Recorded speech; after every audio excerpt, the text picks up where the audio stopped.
We head into the weekend this afternoon with Walt Grayson taking us on our regular Friday look around Mississippi. And we're going to Kosciuszko. Yeah, we're going to head to the cemetery in Kosciuszko. The statue of Laura Kelly has been a landmark in the Kosciuszko Cemetery for over a century, but she has changed over time, and some Itala County folks are hoping to restore her to her former glory. She's always had the gaze as she stares out over the cemetery from her perch high atop a pedestal over where her body is buried. At first she looked stern, but if you ever look deep into her eyes...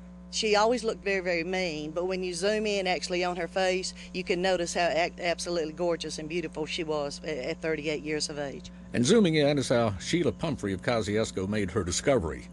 After retiring from teaching and taking up photography, the statue of Laura Kelly became one of Sheila's favorite subjects. During the February 2011 snowstorm, when Sheila came to take some photographs, thinking Laura in the snow might look interesting, she found that Laura Kelly's hand had been broken off. And it laid there for several weeks.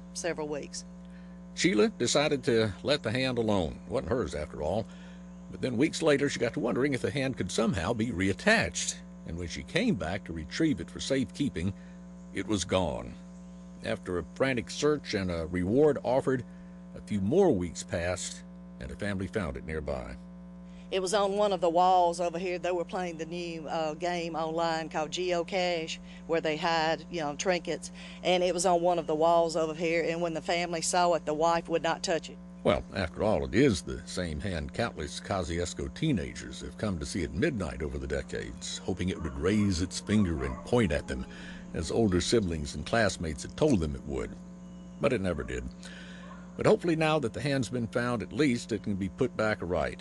And to do that will take not raising a finger, but raising cash. Right now, I know it's probably $2,500. That's a handy amount for a retired teacher to take on by herself, but if everyone who's ever admired Ms. Laura, or come to see her at midnight, would hand over a few dollars, she could be put back like new. And once again, in a position to maybe point her finger at you at midnight sometime. I love how small her waist was. Only a woman would look at that, right?